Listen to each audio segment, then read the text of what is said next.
ये नजर डालते हैं आज दिन भर की तमाम सभी बड़ी खबरों पर अभी तक आपने इस वीडियो को लाइक नहीं किए हैं तो फटाफट कर लीजिए। तो चलिए खबरों पर नजर डालते हैं। मैया योजना के लाभुकों के लिए बड़ी राहत। वेरिफिकेशन के लिए न हो परेशान, सिर्फ राशन कार्ड जमा करें, हो जाएगा काम।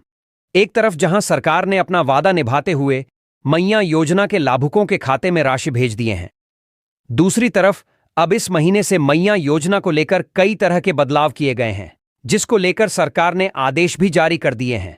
योजना में लाभार्थी महिलाओं की पहचान को और अधिक पारदर्शी और पुख्ता बनाने के लिए राशन कार्ड को अनिवार्य कर दिया गया है।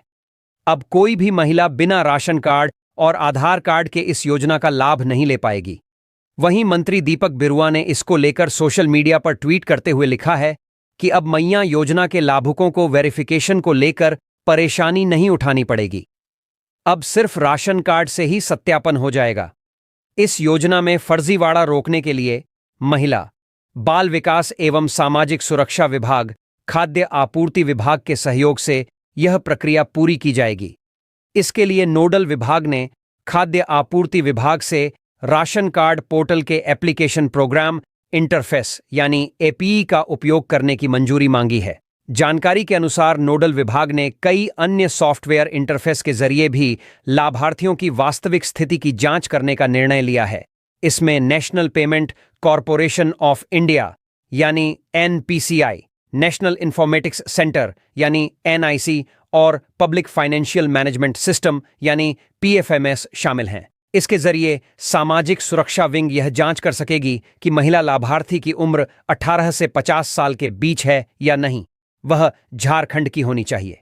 जांच में यह भी पता चलेगा कि लाभार्थी का राशन कार्ड आधार से लिंक है या नहीं। सामाजिक सुरक्षा निदेशक समीरा एस ने कहा है कि योजना का लाभ लेने के लिए राशन कार्ड अनिवार्य है। खाद्य आपूर्ति विभाग द्वारा एपीआई अनुमोदन के बाद पता चल जाएगा कि लाभार्थी का नाम राशन कार्ड में दर्ज है या नहीं।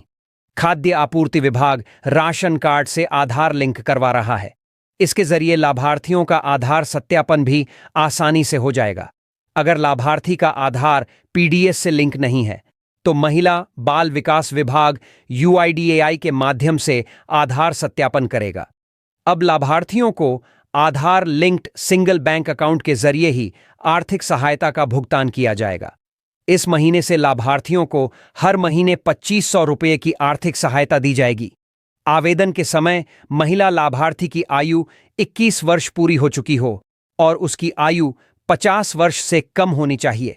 आवेदक के पास आधार और राशन कार्ड होना जरूरी है। जिनका नाम राशन कार्ड में नहीं है उनके लिए पिता या पति का राशन कार्ड मान्य किया गया है। केंद्रीय रक्षा राज्य मंत्री संजय सेठ ने सीएम हेमंत सोरेन से की मुलाकात, एयर शो में आने का दिया निमंत्रण। झारखंड की धरती पर होने वाले पहले एयर शो को लेकर केंद्रीय रक्षा राज्य मंत्री संजय सेठ ने मुख्यमंत्री हेमंत सोरेन से मुलाकात की। सीएम आवास पर हुई इस मुलाकात के दौरान केंद्रीय रक्षा राज्य मंत्री ने मुख्यमंत्री को 19 और 20 अप्रैल को राजधानी रांची में भारतीय वायुसेना द्वारा आयोजित होने वाले एयर शो सूर्य किरण के लिए आमंत्रित किया। इस दौरान मीडिया कर्मियों से बात करते हुए रक्षा राज्य मंत्री संजय सेठ ने कहा कि यह एयर शो ऐतिहासिक होगा। इसमें पहले दिन स्कूली बच्चों और कॉलेज के छात्रों के लिए समुचित व्यवस्था करने का अनुरोध हमने मुख्यमंत्री से किया है, ताकि वे हमारे वीर जवानों के पराक्रम को देख सकें और उससे प्रेरित होकर उनमें देशभक्ति की भावना जागृत हो। रक्षा राज्य मंत्री और रांची के सांसद संजय सेठ ने कहा कि 19 और 20 अप्रैल को सुबह 9:45 से 10 बजे तक नामकुम स्थित आर्मी ग्राउंड में एक घंटे का एयर शो होगा। यह एयर शो विश्व स्तरीय होगा और झारखंड के लिए ऐतिहासिक होगा, जिसमें वायुसेना के जांबाज जवान कई लड़ाकू विमानों और अन्य विमानों पर ऐतिहासिक प्रदर्शन करेंगे। संजय सेठ ने कहा कि यह जनता के लिए एक रोमांचक और प्रेरणादायी क्षण होगा। उन्होंने कहा कि इसकी पूरी तैयारी रक्षा मंत्रालय और वायुसेना द्वारा संयुक्त रूप से की जा रही है। इस एयर शो में राज्यपाल संतोष कुमार गंगवार और मुख्यमंत्री हेमंत सोरेन भी अतिथि के रूप में शामिल होकर इसकी शोभा बढ़ाएंगे। इसमें भाग लेने के लिए वायुसेना प्रमुख एपी सिंह को भी आमंत्रित किया गया है। केंद्रीय रक्षा राज्य मंत्री संजय सेठ ने इस संबंध में मुख्यमंत्री हेमंत सोरेन से हुई सकारात्मक बातचीत का हवाला देते हुए कहा है कि इससे एमएसएमई और स्टार्टअप सेक्टर को काफी फायदा होगा। उन्होंने कहा कि अब तक डिफेंस एक्सपो कोलकाता और अन्य शहरों में आयोजित होता रहा है। झारखंड में भी इसे आयोजित करने के लिए राज्य सरकार को पहल करनी होगी। उन्होंने कहा कि मुख्यमंत्री ने इस संबंध में सकारात्मक संकेत दिया है और आने वाले समय में हम भी इसके लिए तैयारी करेंगे। अगर आप इन्फ्लुएंसर हैं तो झारखंड में कमा सकते हैं एक वीडियो पर 10 लाख रुपए। जानिए क्या है नियम और शर्त। क्या आप भी रील्स बनाने के शौकीन हैं? सुंदर सुंदर वादियों और प्रकृति के बीच जाकर अगर आपको भी रील्स बनाना पसंद है तो फिर आपके लिए एक खुशखबरी है, क्योंकि अब आपको रील्स बनाने के लिए हेमंत सरकार पैसे देगी। जी हां, सही सुना आपने। अब रील्स बनाने के लिए आपको सरकार की तरफ से पैसे दिए जाएंगे। बस इसके लिए आपको झारखंड की हरियाली, बादलों से घिरे पहाड़ों और यहां के फेमस पर्यटन स्थलों पर जाकर रील्स बनानी होगी और सरकार आपको 10 लाख रुपए तक देगी। दरअसल सोशल मीडिया इन्फ्लुएंसर को प्रोत्साहित करने और राज्य में पर्यटन को बढ़ावा देने के लिए झारखंड की हेमंत सरकार ने एक नई योजना की शुरुआत की है। सोशल मीडिया इन्फ्लुएंसर्स के रील्स के जरिए झारखंड के पर्यटन स्थलों का प्रचार प्रसार करने की अनोखी पहल की जा रही है। इसके लिए सरकार सोशल मीडिया इन्फ्लुएंसर्स को 10 लाख रुपए तक की प्रोत्साहन राशि भी देगी। इस योजना को फिलहाल विभागीय मंत्री सुदिव्य कुमार ने मंजूरी दे दी है। कैबिनेट से मंजूरी मिलने के बाद इसे लागू किया जाएगा। बता दें कि पर्यटन को बढ़ावा देने के लिए पहली बार झारखंड सरकार द्वारा सोशल मीडिया नीति तैयार की जा रही है, ताकि सोशल मीडिया के जरिए राज्य के पर्यटन स्थलों को राष्ट्रीय और अंतर्राष्ट्रीय स्तर पर प्रमोट किया जा सकेगा, जिससे राज्य की प्राकृतिक सौंदर्यता, सांस्कृतिक धरोहर व राज्य के विभिन्न हिस्सों में स्थित ऐतिहासिक स्थल और 500 से अधिक पर्यटन स्थलों को अधिक से अधिक लोग जान सकेंगे। सरकार का मानना है कि सोशल मीडिया के जरिए पर्यटन स्थलों का प्रचार प्रसार करने से कई लोग झारखंड के बारे में जानेंगे और इससे पर्यटकों की संख्या में भी इजाफा होगा। इसके लिए सोशल मीडिया नीति तैयार करने की जिम्मेदारी कला, संस्कृति, खेल-कूद और युवा कार्य विभाग को राज्य सरकार ने सौंपी है। इसके लिए सोशल मीडिया इन्फ्लुएंसर्स को झारखंड के पर्यटन स्थलों पर जाकर एक आकर्षक रील बनानी होगी और उसे सोशल मीडिया प्लेटफॉर्म्स जैसे इंस्टाग्राम, यूट्यूब व फेसबुक पर पोस्ट करना होगा, जिसके बाद इन्फ्लुएंसर्स की मेहनत के आधार पर सरकार उन्हें प्रोत्साहन राशि देगी। लेकिन इसके लिए सरकार की कुछ शर्तों को इन्फ्लुएंसर्स को मानना होगा, जैसे कि इन्फ्लुएंसर्स की रील्स पर कॉपीराइट नहीं होगा, सरकार उसका इस्तेमाल कर सकेगी और प्रचार प्रसार के लिए रील का उपयोग करने पर सरकार इन्फ्लुएंसर को श्रेय भी देगी। अलग अलग पर्यटन स्थलों पर जाकर रील्स बनाने होंगे। कंटेंट नया और अनोखा होना चाहिए। साथ ही पर्यटन स्थल की सही जानकारी देनी होगी। 1 साल में इन्फ्लुएंसर को एक ही बार प्रोत्साहन राशि दी जाएगी। हालांकि सरकार कुछ सुविधाएं भी देगी, जैसे कि होटल में 2 दिनों के लिए निःशुल्क ठहरने की व्यवस्था और पर्यटन स्थल तक आने जाने के लिए साधन की व्यवस्था भी सरकार करके देगी। सीएम हेमंत सोरेन के प्रस्तावित विदेश दौरे पर बीजेपी नेता सीपी सिंह ने उठाए सवाल, कह दी ये बड़ी बात। झारखंड में निवेश को बढ़ावा देने के उद्देश्य से सीएम हेमंत सोरेन के नेतृत्व में 20 सदस्य प्रतिनिधिमंडल स्पेन और स्वीडन के दौरे पर जाने वाला है। 19 से 27 अप्रैल तक विदेश दौरे पर जा रहे राज्य सरकार के प्रतिनिधिमंडल इस दौरान स्पेन के मैड्रिड और बार्सिलोना और स्वीडन के गोथेनबर्ग का दौरा करेगा। जानकारी के मुताबिक इस प्रतिनिधिमंडल में मुख्यमंत्री के साथ राज्य के मुख्य सचिव समेत विभिन्न विभागों के सचिव भी शामिल होंगे। यदि विदेश मंत्रालय से अनुमति मिल जाती है तो प्रतिनिधिमंडल 19 अप्रैल को मैड्रिड पहुंचेगा। यात्रा के दौरान उद्यमियों के साथ शिष्टमंडल की 1-to-1 मीटिंग होगी। इस दौरान ग्रीन एनर्जी और माइनिंग क्षेत्र में निवेश पर चर्चा की जाएगी। मुख्यमंत्री सहित राज्य के आला अधिकारियों के विदेश दौरे पर सवाल उठने लगे हैं। प्रमुख विपक्षी पार्टी बीजेपी ने सरकार की इस तैयारी को सरकारी पैसे पर घूमना बताया है। वहीं सत्ता पक्ष ने राज्य में निवेश को बढ़ावा देने के लिए सरकार की इस कोशिश की सराहना की है। बीजेपी विधायक सीपी सिंह ने विदेश दौरे की आलोचना करते हुए कहा है कि निवेश को लेकर यदि यह दौरा है तो अच्छी बात है, लेकिन जो पीछे का इतिहास रहा है उससे नहीं लगता है कि इससे कोई फायदा होगा। उन्होंने कहा कि देश के अन्य राज्यों के बड़े निवेशक तो झारखंड आना ही नहीं चाहते, क्योंकि जमीन को लेकर इतना विवाद है कि कोई भी उद्योगपति झमेले में नहीं पड़ना चाहते। ऐसे में विदेशी उद्योगपति झारखंड में निवेश करेंगे यह संभव नहीं है, क्योंकि राज्य का माहौल निवेशकों के लिए नहीं है।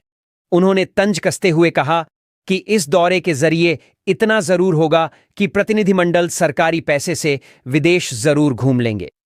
इधर विपक्ष के द्वारा उठाए जा रहे सवाल पर पलटवार करते हुए हेमंत सरकार के वित्त मंत्री राधाकृष्ण किशोर ने कहा है कि विपक्ष के सवालों का जवाब सत्ता पक्ष हमेशा देता रहा है। सरकार की मंशा स्पष्ट है और मुख्यमंत्री राज्य के विकास के लिए कटिबद्ध है। उनके विदेश दौरे से झारखंड को जरूर कुछ न कुछ लाभ मिलेगा। राज्य के प्रतिनिधिमंडल के विदेश दौरे से वहां के वित्तीय प्रबंधन, सरकार के कामकाज, कृषि क्षेत्र सहित कई विभागों के कामकाज की जानकारी मिलेगी। जाहिर तौर पर इस राज्य को फायदा मिलेगा। गौरतलब है कि सीएम हेमंत सोरेन से पहले तत्कालीन मुख्यमंत्री रघुवर दास ने भी 1717 में विदेश दौरा कर चुके हैं। उस समय भी राज्य में निवेश को बढ़ावा देने का मुख्य उद्देश्य था। उस समय नेता प्रतिपक्ष रहे हेमंत सोरेन सरकार की मंशा पर सवाल खड़ा करते हुए इसे फिजूल खर्ची बताते नजर आ रहे थे। रामनवमी अखाड़े में चोटिल हुए डुमरी विधायक जयराम महतो, सिर पर लगी चोट। डुमरी विधायक जयराम कुमार महतो चोटिल हो गए हैं। चोट उनके सिर पर लगी है। घटना के बाद उनका इलाज स्थानीय स्तर पर किया गया है। घटना डुमरी में आयोजित रामनवमी अखाड़ा के दरमियान की है।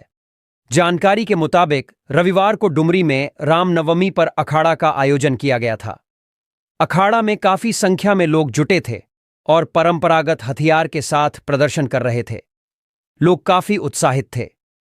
इस बीच देर शाम को डुमरी विधायक जयराम कुमार महतो भी डुमरी चौक पर पहुंचे। यहां वे अखाड़ा में शामिल होने आए थे। इस बीच कई समर्थकों ने उन्हें अपने कांधे पर बैठा लिया। इसी दरमियान एक व्यक्ति के हाथ से फरसा फिसल गया और विधायक के सिर के पीछे चोट लग गई। घटना के बाद थोड़ी देर के लिए अफरा तफरी का माहौल उत्पन्न हो गया। आनन फानन में उन्हें डुमरी के ही एक अस्पताल में ले जाया गया, जहां उनका प्राथमिक उपचार किया गया। प्राथमिक उपचार के बाद वे अपने घर चले गए। विधायक जयराम महतो ने मीडिया से बातचीत में बताया कि अखाड़ा में वे शामिल होने गए थे, तभी चोट उनके सिर पर लगी है। अभी भी सिर एक हिस्सा सूजा हुआ है। वे बेहतर जांच करवाएंगे। वे सीटी स्कैन करवाने जाने वाले हैं, जिसके बाद चिकित्सक जो कहेंगे वैसा किया जाएगा। इधर विधायक के चोटिल होने के बाद उनके समर्थक चिंतित हैं। सभी विधायक के जल्द से जल्द पूर्णतः स्वस्थ होने की कामना कर रहे हैं। जेल के एम के सुरेंद्र ने कहा कि घटना के बाद विधायक ने चोट के हिस्से पर हाथ रखा और किसी पर गुस्सा भी नहीं हुए, बस मुस्कुराते हुए बोला, अनजाने में चोट लगा गई। केंद्र बनाए एसएससी एसटी सब प्लान की राशि के लिए कानून, कांग्रेस ने की मांग। प्रदेश कांग्रेस ने केंद्र सरकार से अनुसूचित जाति और अनुसूचित जनजाति के लिए सब प्लान को लेकर कानून बनाने की मांग की है। प्रदेश कार्यालय में कांग्रेस के प्रदेश अध्यक्ष केशव महतो कमलेश, वित्त मंत्री राधाकृष्ण किशोर और पूर्व वित्त मंत्री रामेश्वर उरांव ने प्रेस कॉन्फ्रेंस कर कहा कि कांग्रेस एससी एसटी सब प्लान को लेकर केंद्रीय कानून बनाने की मांग करती है। प्रदेश कांग्रेस अध्यक्ष केशव महतो कमलेश ने कहा कि हम अनुसूचित जाति और अनुसूचित जनजाति के लोगों का सर्वांगीण विकास चाहते हैं। प्रदेश अध्यक्ष ने कहा कि इंदिरा गांधी के शासनकाल में एससी एसटी सब प्लान की योजना बनाई गई थी ताकि सामाजिक और आर्थिक अंतर को कम किया जा सके। उन्होंने कहा कि इन वर्गों को बुनियादी योजनाओं का लाभ मिले, इसके लिए केंद्रीय कानून जरूरी है। उन्होंने कहा कि पिछले 10 वर्षों के आंकड़े बताते हैं कि केंद्र की भाजपा सरकार ने अनुसूचित जाति और अनुसूचित जनजाति के लिए बजट में कटौती की है। राज्य के पूर्व वित्त मंत्री और विधायक रामेश्वर उरांव ने कहा कि वे यूपीए सरकार में मंत्री थे और राष्ट्रीय अनुसूचित जनजाति आयोग के अध्यक्ष भी रह चुके हैं। उन्होंने कहा कि वे जानते हैं कि एसटी सब प्लान का पैसा इन समुदायों के विकास पर खर्च करने के बजाय किस तरह अन्यत्र खर्च किया जाता है। उन्होंने कहा कि कई राज्यों में अनुसूचित जनजाति सब प्लान की राशि से पुलिस के लिए गोलियां खरीदी गईं, एयरपोर्ट तक सड़क बनाई गई, कहीं परिवहन पर खर्च किया गया है। पूर्व वित्त मंत्री ने कहा कि नियम 275(1) के अनुसार केंद्र सरकार आदिवासियों के कल्याण के लिए एससी एसटी सब प्लान की राशि देती है, लेकिन वह राशि राज्य में आते आते खत्म हो जाती है। इसीलिए राहुल गांधी कानून बनाने की मांग कर रहे हैं। उन्होंने कहा कि केंद्र सरकार को यह काम जल्द करना चाहिए ताकि राशि का बंदरबांट न हो। पूर्व मंत्री ने कहा कि विशेष ऑडिट होना चाहिए ताकि पता चल सके कि अब तक राशि कहां खर्च हुई है। हर साल जनरल एजी ऑडिट होता है, लेकिन इसका अलग से ऑडिट होना चाहिए ताकि हकीकत सामने आ सके। झारखंड सरकार में वित्त मंत्री और कांग्रेस नेता राधाकृष्ण किशोर ने कहा कि यह बहुत ही महत्वपूर्ण और संवेदनशील मामला है। यह पूरे देश के अनुसूचित जाति और अनुसूचित जनजाति के लिए भी महत्वपूर्ण है। एससी एसटी सब प्लान को कानून का रूप देने की मांग संवैधानिक है। संविधान में यह प्रावधान पहले से ही है। वित्त मंत्री ने कहा कि एक दशक में आदिवासियों और दलितों को दी जाने वाली राशि घटती जा रही है, आवंटन में कमी आई है। केंद्र सरकार की इस नीति के कारण एससी एसटी में उपेक्षा की भावना है। इसीलिए राहुल गांधी ने यह मांग उठाई है। जुलूस में अब नहीं होगी बिजली कटौती, सुप्रीम कोर्ट और झारखंड हाई कोर्ट ने दिए निर्देश। पूरे राज्य में जब भी कोई जुलूस निकलता है तो बिजली उस क्षेत्र में सुरक्षा की दृष्टिकोण से काट दी जाती है। हजारीबाग रामनवमी के दौरान लंबे समय तक बिजली काट दी जाती थी, जिससे लोगों समेत अस्पताल में मरीजों को काफी परेशानी का सामना करना पड़ता था। लेकिन अब इस समस्या का समाधान निकाल लिया गया है। सुप्रीम कोर्ट और झारखंड हाई कोर्ट के आदेश के बाद क्षेत्र में बिजली वहीं काटी जाएगी जहां जरूरी होगी। लंबे समय तक बिजली कटौती नहीं की जाएगी। इस बात की जानकारी हजारीबाग उपायुक्त नैन्सी सहाय ने दी है। उन्होंने बताया कि सुप्रीम कोर्ट और झारखंड हाई कोर्ट के आदेश के बाद हमने तैयारी कर ली है। जिन जिन क्षेत्रों से जुलूस गुजर जाएगा उस रूट पर बिजली सप्लाई सुचारू रूप से कर दी जाएगी। इस पर सुप्रीम कोर्ट ने निर्देश दिया कि बिजली कटौती केवल शोभा यात्रा मार्गों तक सीमित रहे और उसे न्यूनतम स्तर पर रखा जाए। इसके साथ ही यह भी सुनिश्चित किया जाना चाहिए कि अस्पतालों और आपातकालीन सेवाओं की बिजली आपूर्ति पर कोई असर न रहे। उच्च अदालत ने जेबीवीएनएल के प्रबंध निदेशक को यह अंडरटेकिंग देने का निर्देश दिया है कि कम समय के लिए बिजली काटी जाएगी और अस्पताल के साथ साथ अन्य जरूरी सेवा वाली संस्थाओं को बिजली आपूर्ति की जाएगी।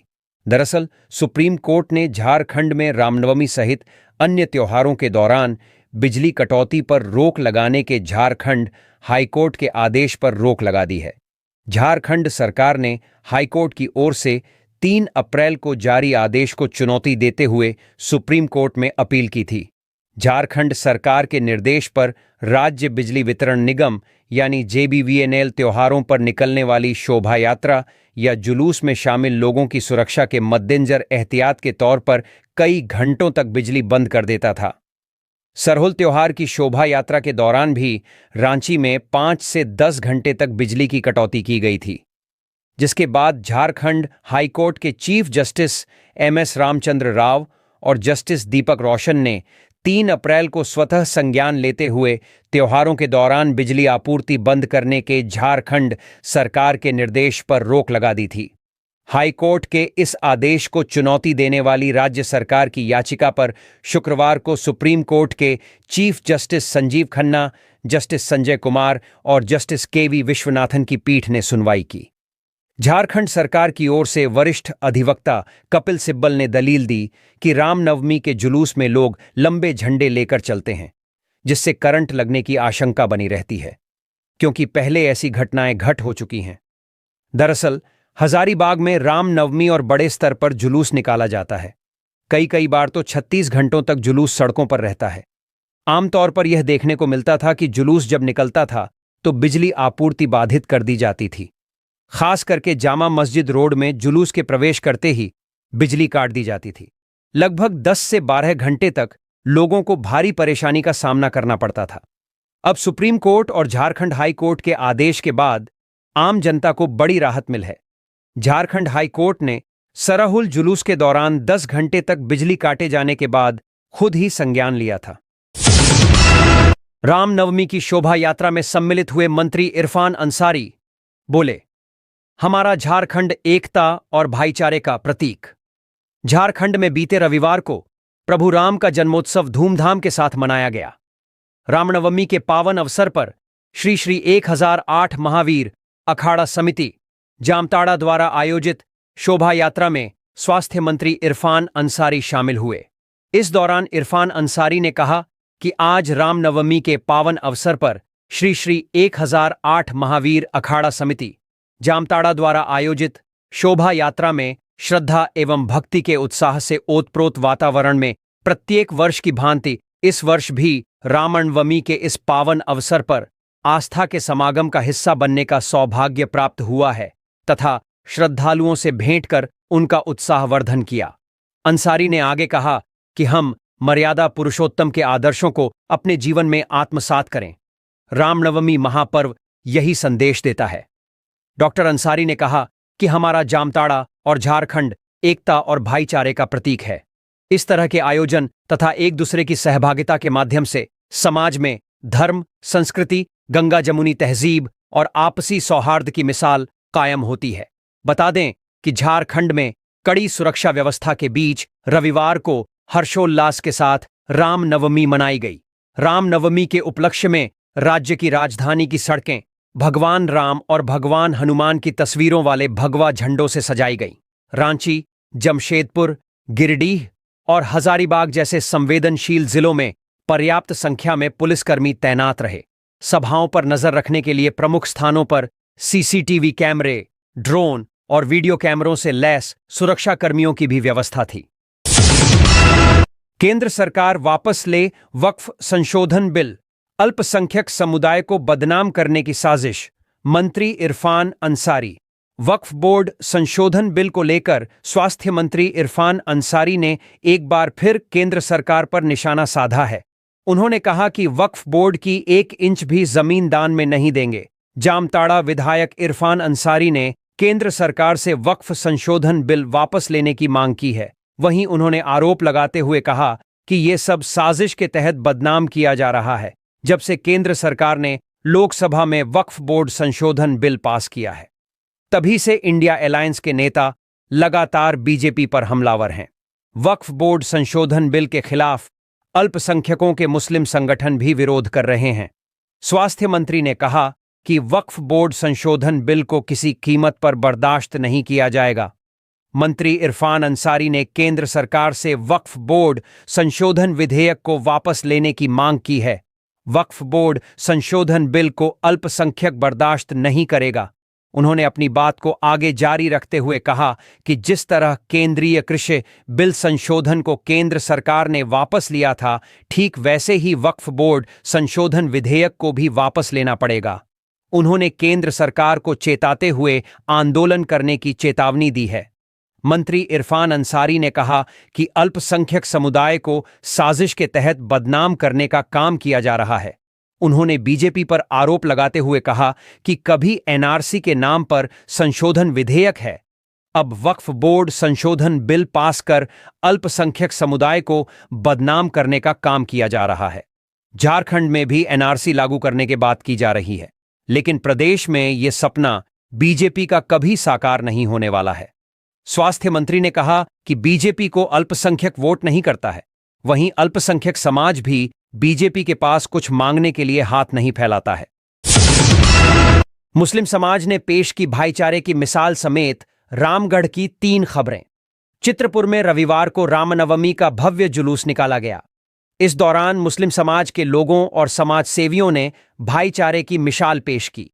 सभी ने जुलूस में शामिल राम भक्तों का स्वागत किया, साथ ही उनके बीच पानी, शरबत व कोल्ड ड्रिंक्स बांटे।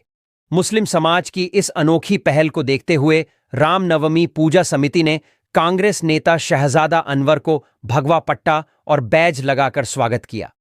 मौके पर कांग्रेस नेता जकाउल्लाह, प्रखंड अध्यक्ष एहसान उल्लाह, सोनू मुखिया, उप प्रमुख अरशद उल्लाह, मोहम्मद साजिद, सनाउल्लाह, अनवर सलीम, फयाजुल होदा, मोसमीउल्लाह सहित कई मौजूद थे। रामगढ़ में रामनवमी का त्योहार काफी हर्षोल्लास के साथ मनाया गया। चित्रपुर सहित आसपास के क्षेत्रों से विशाल जुलूस भी निकाला गया। इस दौरान राम भक्तों ने अस्त्र शस्त्र के हैरत अंगेज प्रदर्शन किए और पूरा इलाका बजरंग बली की जय, पवनसुत हनुमान की जय और जय श्री राम के नारों से गूंज उठा। रविवार को चित्रपुर लहेरी टोला से शाम 6 बजे रामनवमी का जुलूस निकला, जो बाजार टांड, जवाहर रोड, शिवालय रोड, चट्टी बाजार, सोनार टोला, माइल बाजार, काली चौक होते हुए रजरप्पा मोड़ पहुंची।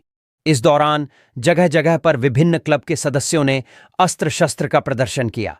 मौके पर खिलाड़ियों ने एक से बढ़कर एक हैरतअंगेज खेल का प्रदर्शन कर सभी लोगों को मंत्रमुग्ध कर दिया। स्वयंसेवी संस्थाओं ने जुलूस का भव्य स्वागत किया, साथ ही चना, गुड़ और शरबत बांटे। जुलूस के साथ बजरंगबली की प्रतिमा, राम भगवान की प्रतिमा के अलावा दर्जनों महावीरी झंडे को घुमाया गया, जिससे पूरा इलाका महावीरी झंडा से पट गया। रामनवमी से एक दिन पहले रात में लहेरी टोला और सोनार टोला से आकर्षक झांकी भी निकाली गई थी। इधर चित्रपुर सहित बड़की पोना, बोरोविंग, सुकरीगढ़ा, लारी, मारंग मर्चा सहित अन्य क्षेत्रों में भी भव्य रामनवमी जुलूस निकाला गया। रामनवमी जुलूस के दौरान विधि व्यवस्था बनी रहे, इसको लेकर जगह जगह पुलिस बल तैनात थे। चित्रपुर प्रखंड क्षेत्र के बड़की पोना गांव में आयोजित श्री श्री 108 राम लखन हनुमत प्राण प्रतिष्ठा 5 दिवसीय महायज्ञ का रविवार को वैदिक मंत्रोच्चारण के साथ प्राण प्रतिष्ठा एवं पूर्णाहुति की गई। चित्रपुर प्रखंड के बड़की पोना गांव में श्री श्री 108 राम लखन हनुमत प्राण प्रतिष्ठा का 5 दिवसीय महायज्ञ रविवार को वैदिक मंत्रोच्चारण के साथ संपन्न हुआ। यज्ञाचार्य सत्येंद्र उपाध्याय, वासुदेव पांडेय, राजेश पांडेय और बबलू पांडेय ने विधि विधान के साथ हवन पूजन कराया। इस अवसर पर एक भव्य भंडारा भी आयोजित किया गया, जिसमें हजारों लोगों ने हिस्सा लिया और यज्ञ मंडप में मथा टेककर प्रसाद ग्रहण किया। पूर्णाहुति के अवसर पर गिरिडीह सांसद चंद्रप्रकाश चौधरी भी शामिल हुए। उन्होंने कहा कि यज्ञ से आसपास का वातावरण पवित्र होता है और यह परिवार, समाज और विश्व कल्याण के लिए जरूरी है। उन्होंने कहा कि यज्ञ किसी विशेष व्यक्ति के लिए नहीं, बल्कि पूरे सनातन धर्म की रक्षा के लिए कराया जाता है। सांसद ने आपसी सद्भाव और शांति की कामना करते हुए क्षेत्रवासियों को बधाई दी।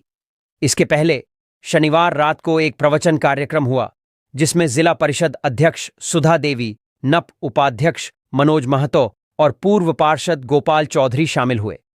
अयोध्या के कथावाचक अशोक महाराज और प्रयागराज की कथावाचक अंजनी गोस्वामी ने प्रवचन दिया। अंजनी गोस्वामी ने बताया कि जीवन को समझने के लिए 2 ग्रंथ रामचरितमानस और भागवत महापुराण पढ़ना जरूरी है। रामचरितमानस से जीवन का रहस्य खुलता है। रामायण जीवन में मर्यादा का पालन करना सिखाती है, वहीं भागवत महापुराण जीवन में कैसे रहा जाए, यह सिखाती है।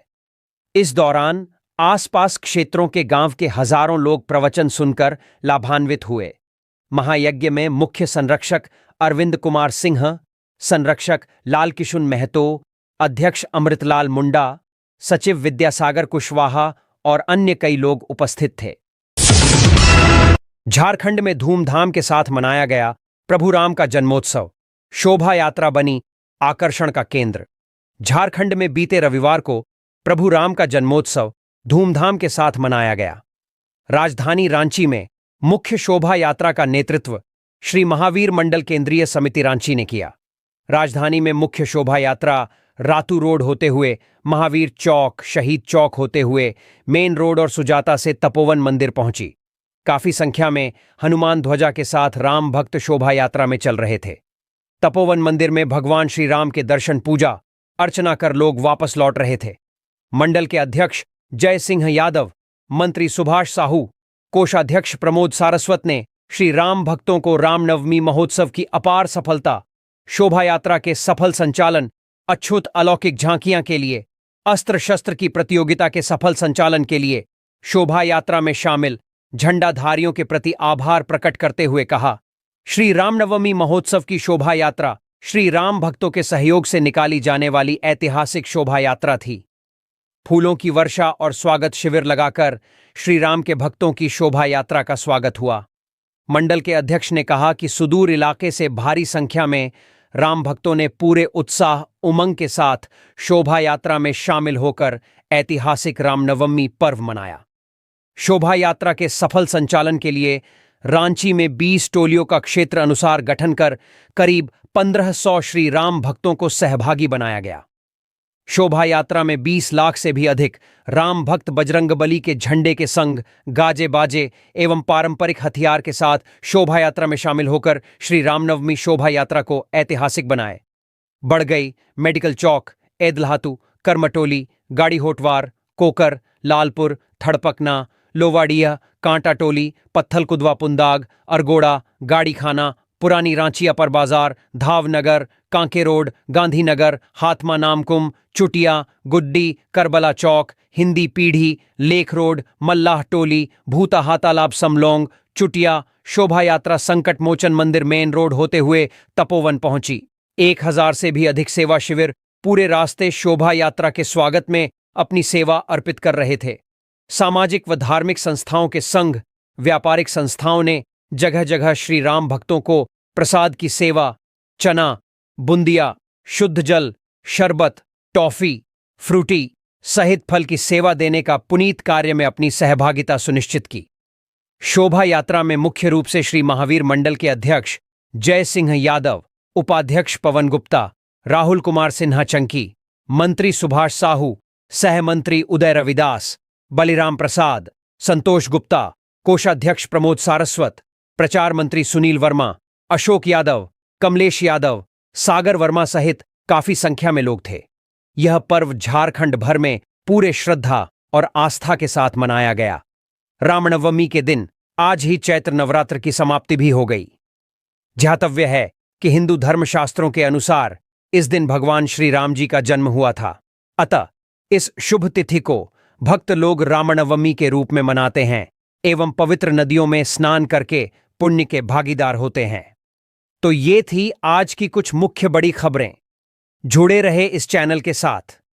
ऐसे ही आपको इस चैनल के माध्यम से झारखंड की तमाम छोटी बड़ी खबरों का अपडेट मिलता रहेगा। मिलते हैं फिर से अगले वीडियो में। तब तक हमें इजाजत दीजिए। जोहार।